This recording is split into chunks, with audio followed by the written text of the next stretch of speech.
Investiture of the Gods, Chapter 5. Kingzo. And the text paints, a pretty clear picture of a monarch whose reign is, frankly, spiraling out of control. What's fundamentally wrong here? Well, the sources make it undeniably clear. King Zeo is suffering from a profound neglect of duty. It's quite explicit. He's described as having a ord, an all-consuming addiction to Daji, his consort.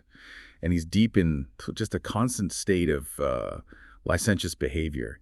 And crucially, he's completely disregarding all state affairs. He says he hasn't held court for a month. A whole month, wow. Yeah, addicted to wine and women. And this is leading to widespread distress among the people and basically an uproar among his ministers. The kingdom is, essentially falling apart without a hand on the helm. It sounds like a textbook case, doesn't it? A kingdom decaying from the inside because its leader cares more about pleasure than, governing. But it's not just a silent decline, is it? We see some truly courageous figures trying to step in. Oh, absolutely. You have prominent figures like Grand Censor Mabel, Prime Minister Shangrong, Vice Prime Minister Begin. They are depicted as being keenly aware of the danger. They actually call the situation kawu, a clear omen of great chaos. A sign of great chaos. Strong words. Very. And their discussion emphasizes the critical role of these admonishing ministers. They cite the wisdom that a ruler needs these advisors, like a father needs sons who will speak up, or a scholar needs friends who will challenge them. So it's a duty, almost. It's seen as an ethical imperative, and they decide on direct, collective action. Ring the bells, beat the drums, gather everyone, and formally request the king show up at court to hear them out. That's a powerful act of collective conscience, isn't it? A direct challenge. But how does King Zhu, the man lost in indulgence, respond to this urgent summons from his most senior advisors? His reaction is incredibly revealing and pretty infuriating, actually. We find him feasting in the opulent star-picking tower when the alarm bells ring. Of course he is. Right. And his immediate concern isn't the kingdom, it's Daji's comfort. He tells her, essentially, "Beauty, hang tight, I'll be right back as soon as I leave court."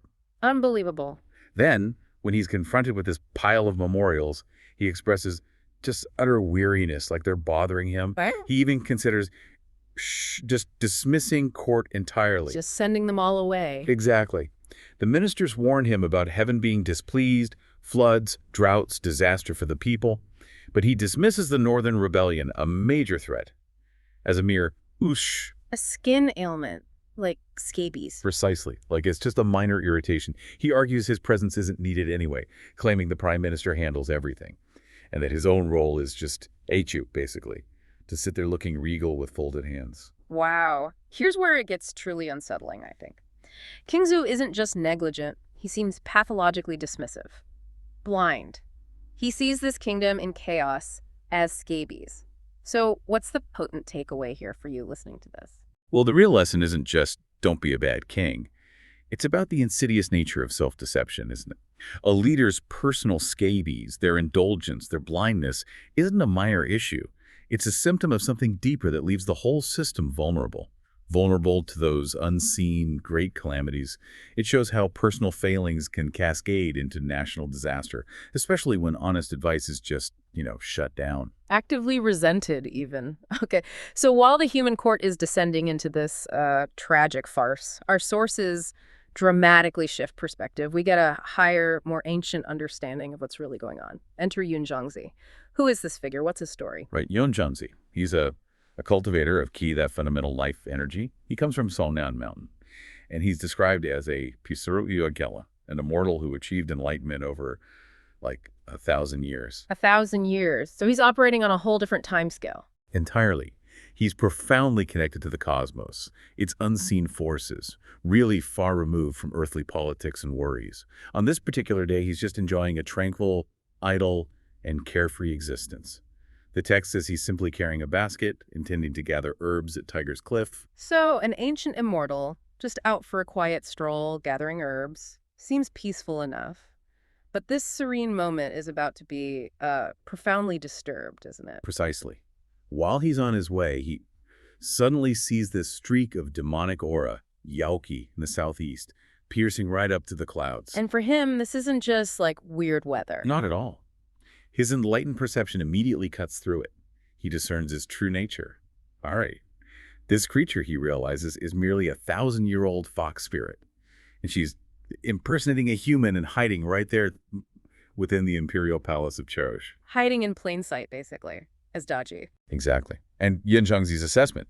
It's a stark contrast to King Zhu's casual dismissal. He issues a chilling warning. Sheh. Yeah. If not removed soon, it will become a great calamity. A great calamity. The exact phrase King Zhu brushed off as scabies, the difference in perception is just huge. It's night and day. One sees a minor annoyance, the other sees an existential threat to the cosmic balance. So what does this all-powerful immortal with his vast wisdom decide to do about this brewing disaster? Well, his motivation, he says, is rooted in compassion. As renunciant, compassion is his foundation. Okay, that makes sense. But his method? His method is what's truly fascinating. Instead of calling down lightning or wielding some grand celestial weapon, which you might expect, he asks his attendant, Qingxia Tongzi, for an old withered pine branch. A pine branch? Yes, to fashion a simple wooden sword. A wooden sword. I mean, his attendant even questions him, right? Asks why not use the demon-reflecting treasure sword. He does. The attendant basically asks, shouldn't you use the proper tool for the job? It seems like the logical choice for fighting a powerful demon. So why the branch? And Yin Zhongzi's response just perfectly encapsulates his profound power and his self-assured wisdom. He says, just Junan, essentially, a 1,000-year-old fox. She's not worthy of my treasure sword. This piece of wood will suffice. Wow. That's confidence. It's more than confidence, I think. It's a statement about mastery. True power isn't always in the flashy tool. It's in the clarity of vision, the precision of intent. He's saying because he understands the situation so perfectly, even the humblest instrument is enough. Your most unassuming solution can be incredibly powerful if you wield it with complete understanding. That's an incredible insight, actually. It's not about the sword, it's about the wielder. Exactly. So this immensely powerful immortal, now armed with just a wooden sword, sets off for Chashi. How does he get there? Does he walk? Not quite. He leaves Zhongyan Mountain, treading on auspicious clouds. Riding the clouds. Okay. And the text gives us this beautiful, evocative poem describing his journey. No need for mounts or boats. He roams freely across lakes and seas. The whole great world is reached in just an instant. Sir, a single autumn passes in the time it takes rocks to decay and pines to wither. That gives you such a strong sense of his transcendence, doesn't it? He's just moving outside of time and space as we know it. Completely. He moves beyond earthly limitations, perceiving and traversing reality in ways totally alien to those caught up in the palace's petty dramas. He's operating on an entirely different level. While they're arguing about court appearances, he's sensing cosmic imbalances. Precisely. His perception, his means, his timeline, it's all different. He sees the root cause, not just the symptoms. So Yun Songzi, the immortal with his humble wooden sword, arrives at the imperial palace. What happens when this celestial visitor tries to get in? Well, an official at the Meridian Gate official, announces his presence. He says, cultivator of Qi, Yun Zhongzi from Zhongyan Mountain, seeks an audience. Does he say why? The official adds that Yun Zhongzi TJ, he has secret important matters to discuss. And because they're so important, he dares not presume just to walk in, but Yuchur requests an imperial decree for a decision. He's being very proper. Okay.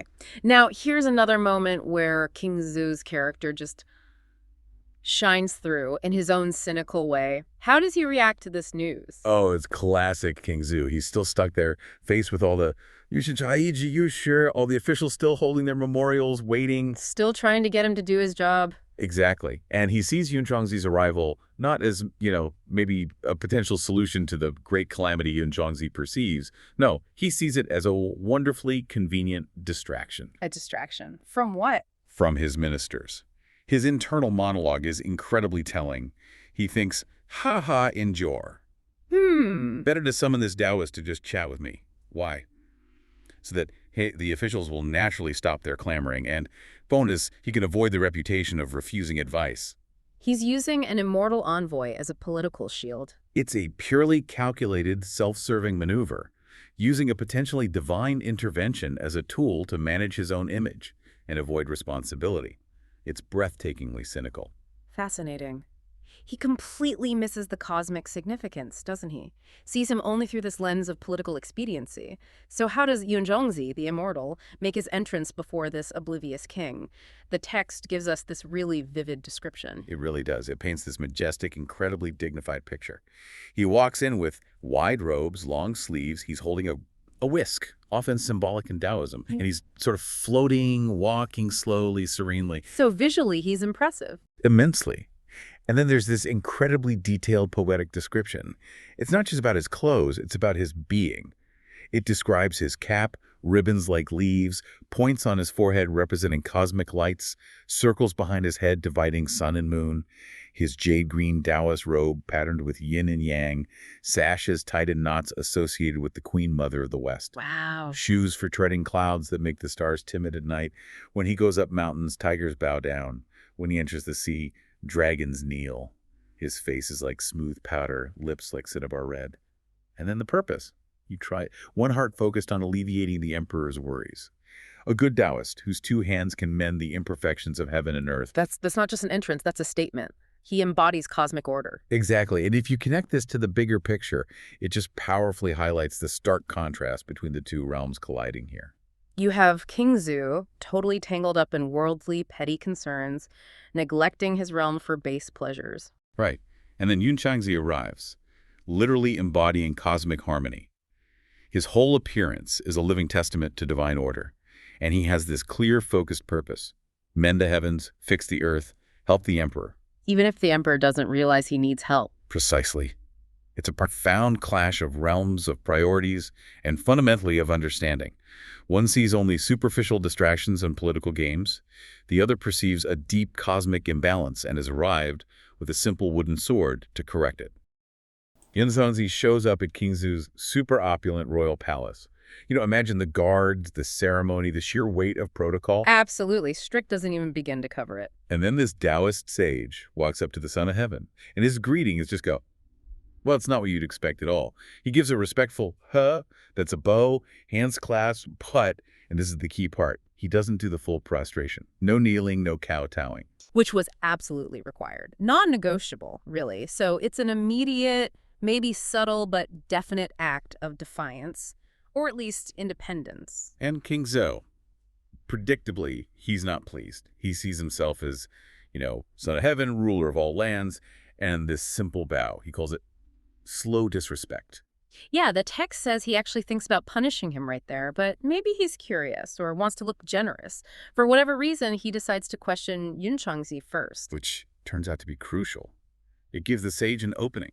A huge one. So Zhao asks, where are you from?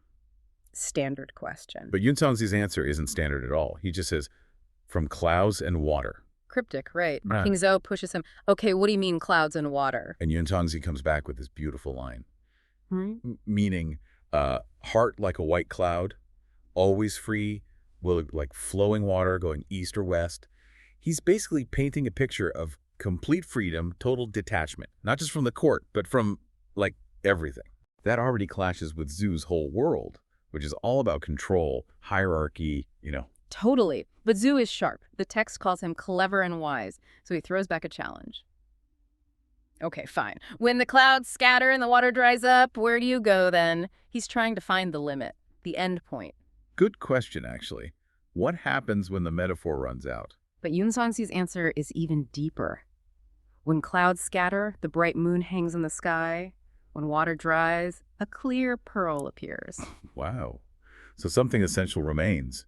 Transcendence. Exactly. An unchanging reality beyond the temporary forms. And this completely flips the script for King Zhu. His anger just melts away. Right. He suddenly sees Yunzhongzi not as disrespectful, but as a Sushu, a great sage, knowledgeable and insightful. And he gives him a seat of honor. It's a massive shift. Yunzhongzi, just through his words, has kind of forced the emperor to recognize a different kind of authority, maybe even a higher one. Yeah, that initial exchange is all about challenging assumptions, isn't it? His greeting, his answers, they scream spiritual independence over earthly power. It really makes you think, how much do you value that external nod versus your own inner freedom? That's the question he puts to Zhu without even asking it. So now Yunzhongzi has the king's respect. He's seated. And he doesn't waste time, does he? He goes bold. Oh, yeah. He basically tells the emperor straight up, Aipidop, which means the Son of Heaven only knows the nobility of the Son of Heaven, but the three teachings, they're rooted in morality and are truly venerable. The three teachings. So Confucianism, Buddhism, and Taoism. He's saying spiritual traditions hold more weight than imperial rank. To the emperor's face. Pretty much. And then he doubles down, explaining why Taoism, his path, embodies this supreme wisdom. He paints this picture of a life that is the absolute opposite of King Xu's. And what a picture. He says Taoists are totally unbound. They don't bow to the Son of Heaven, don't visit dukes or ministers. They actively excocate. They escape worldly cages and nets of custom to cultivate truth. They find joy in nature. They're totally detached from fame or shame. It's about deep, quiet simplicity. It sounds incredibly serene, and the description of how they live is so vivid. It really is. The text talks about star crowns, rough robes, messy hair, bare feet. They make hats from flowers, land and mats from wild grass. They drink from springs, chew pine needles for health. Sounds pretty rustic. Very. They sing, they dance, they sleep on clouds, apparently. It's all about living with nature, not ruling over it. And it's not just chilling out in the woods, right? There's a deep intellectual and spiritual side. Absolutely. They seek wisdom from other immortals. They discuss poetry, literature. They explicitly zoom, Jerry. They laugh at luxury and muddy wealth and delight in pure, independent poverty. Wow. Muddy wealth. That's a great phrase. Isn't it? And they study history, the rise and fall of dynasties, but their real goal is investigating the roots of life and destiny. They're after the big cosmic truths. Okay, so it's a whole integrated system. Lifestyle, philosophy, and powers. Oh, the powers are something else. Yon Zhongzi says they transcend time, the seasons. They can even reverse aging down, turn old faces young, white hair green again. Whoa. They heal people, benefit things, even raise the dead. Raise the dead. Okay, that's a significant. Right, and they can see the unseen, too. Predict fortunes, read hearts. They write talismans to dispel the demonic aura in the human world. So they're protectors, in a way. And then there's the alchemy part. That sounded complex. Yeah, he uses these specific terms like wo, wu, wu, wu. It refers to refining internal energy, yin and yang, cultivating this inner elixir over time. It's sophisticated stuff. Leading to ascension. Pretty much. He talks about riding phoenixes and cranes to heavenly realms. So, yeah, transcendence is the ultimate goal. And then he just lays it out there, comparing Taoists favorably to Confucian scholars, whose wealth is fleeting, and even other spiritual groups like the Jijiao. He declares, always, only Taoism is supreme. It's such a powerful statement. He's offering King Xu a completely different definition of power. Not external control, not riches, but self-mastery, wisdom, connection to the Tao. It's about inner wealth, not outer status. It's a real aha moment about what true value could be. King Xu must have been reeling. The text says he felt refreshing, as if beyond the dust of the world. So we finally asked the obvious question, okay, why are you really here? Right. And Yunzongzi drops the bombshell. He says back on his mountain, Mount Zongyan, he sensed demonic energy flooding the capital, Chaoish, and specifically strange energy rising from the palace itself. Demonic energy in the Forbidden Palace. Yeah, and his compassion, his home, his basic goodness made him come down to have removed this demon. Okay, I can see why Zhu would laugh at that. His palace, super secure. Demons, impossible. He's probably picturing some kind of monster. Exactly. He expects horns and claws, but Yunzongzi just smiles knowingly and explains the demon is thriving because the king doesn't recognize it for what it is. If the king knew, it wouldn't dare stay. That's chilling. And then comes that amazing warning poem. Plu basically saying the most dangerous demons are beautiful, enchanting, they slip in unnoticed, destroy you from the inside out. If people could see this kind of real demon, he says, many more would achieve immortality. Wow. So it's subtle, seductive, insidious. Not a beast, but maybe an influence, a corruption. Precisely. King Xu is now actually concerned. He asks, okay, how do I stop it? And Yunzongzi pulls out a sword. Yep, from his flower basket. But it's not some legendary blade. It's carved from pine wood. Pine wood? Seriously, he calls it shu. And he says, Oshi, H-ya. Roughly, It might not have a fancy aura reaching the stars, but give it 3 days and it'll turn that demonic energy to ash. That's incredible. A simple pine sword. He tells you to hang it in the Fengong Lu, the palace division tower, and wait 3 days for an omen. It really makes you pause, doesn't it? Like, how often do we miss subtle dangers because they don't look like we expect? Or dismiss simple solutions because they aren't flashy enough? Yeah, true power maybe isn't always obvious. Discernment and simplicity. That seems to be the lesson there. So King Zhu is clearly impressed. Maybe a little confused, but impressed. And he does what emperors do. He tries to recruit Yunzhongzi, offers him high rank, fame, protection. Listen, that'd be great. He can't seem to understand why anyone would choose a simple, unknown life. For Zhu, that offer is the absolute pinnacle, the best thing he can imagine giving someone. But Yunzhongzi, he just politely refuses, calls himself a lazy man of the mountains, totally unsuited for governing. Says he prefers to sleep in late. Right. And so me out wander the mountains barefoot. It's a complete rejection of everything Zhu values. And Zhu still doesn't quite get it. He pushes back. What good is that life? Think about the perks. Eisfun, purple robes, gold belts. Titles for your family is sotongi, endless enjoyment. He's laying out the whole imperial dream. He really is.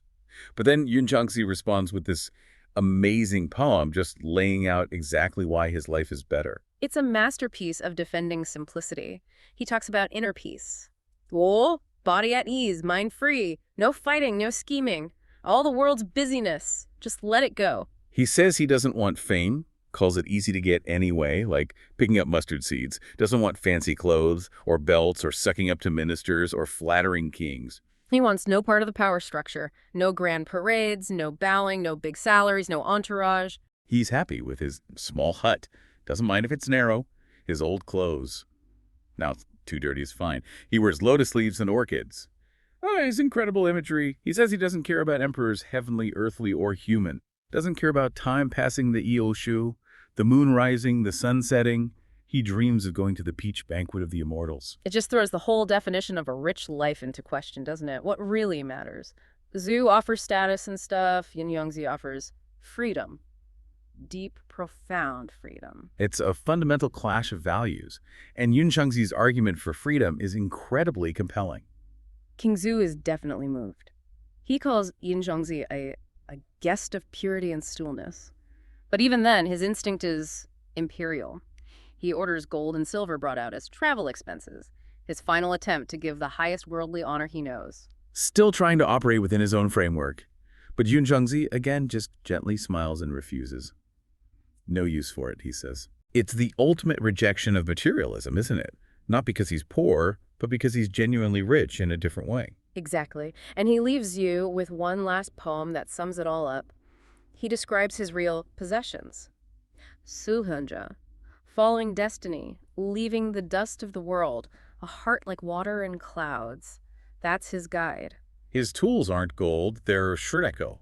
2 scrolls of scripture, a sword, a staff, a zither.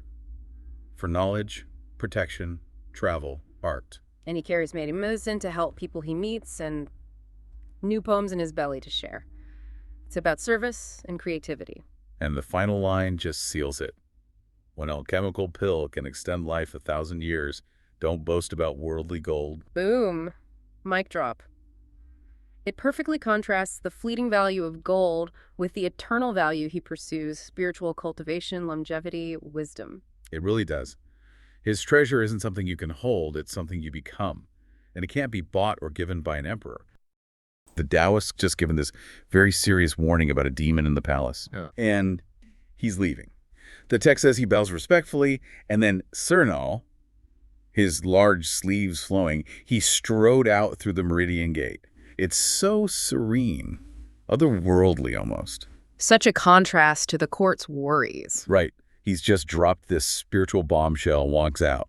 What's the effect of that? On the court, on King Zhu. Well, it creates this instant void, doesn't it? Yeah. His exit is so dignified, almost ethereal.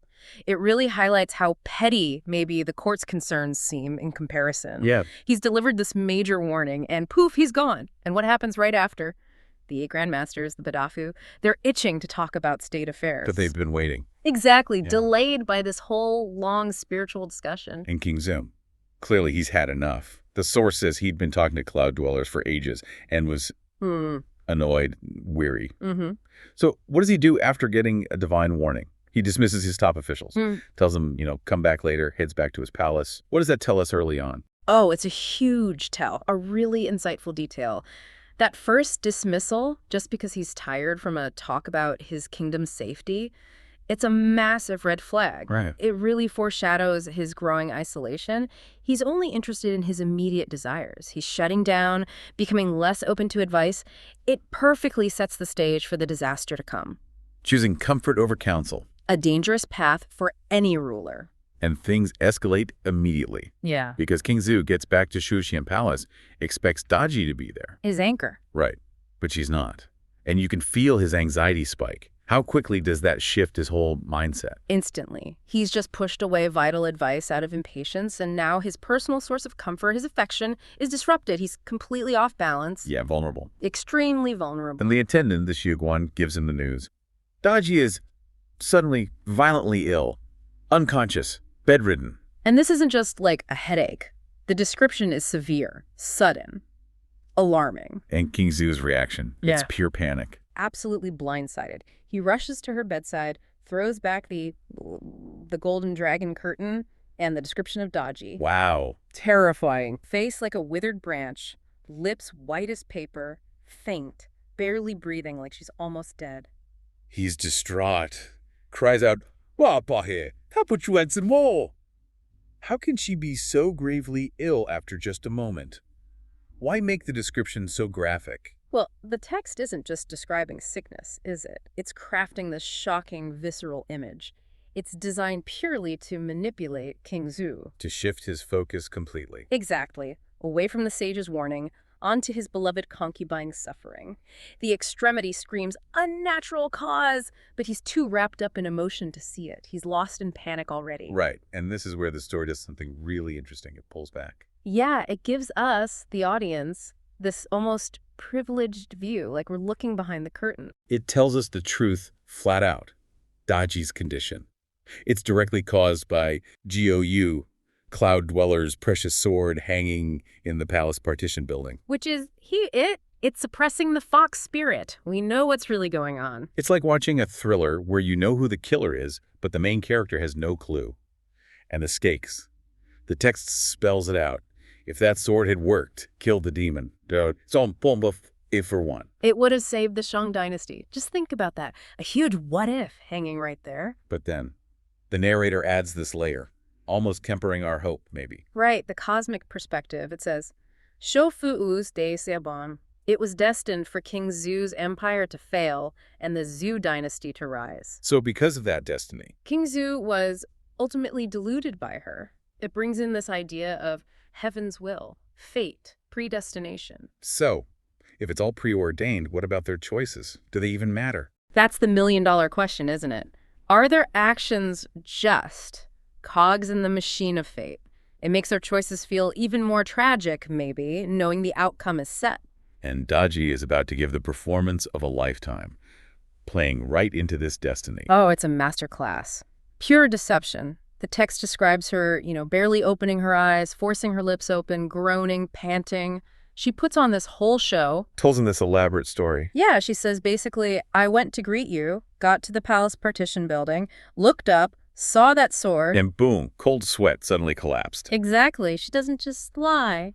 She directly links her illness to the sword. How clever is that? It's brilliant psychological warfare. She doesn't just lie.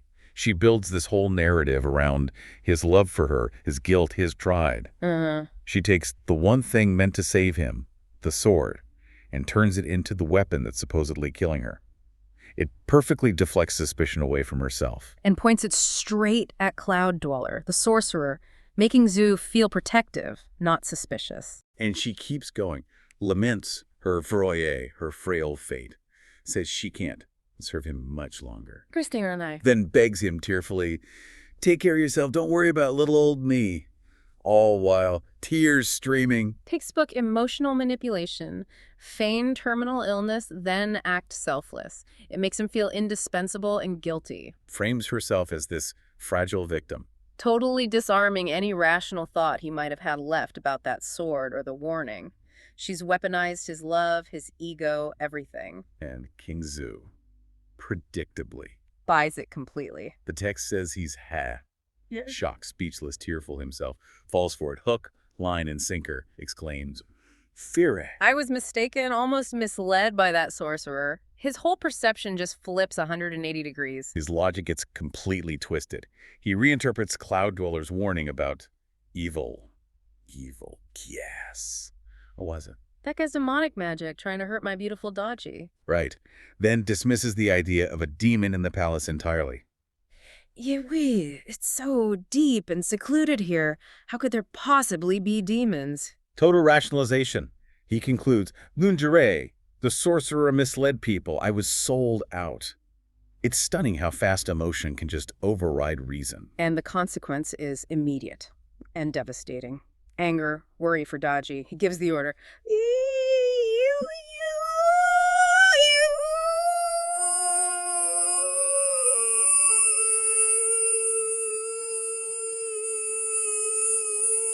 Burn the wooden sword, quickly, with fire. Don't delay.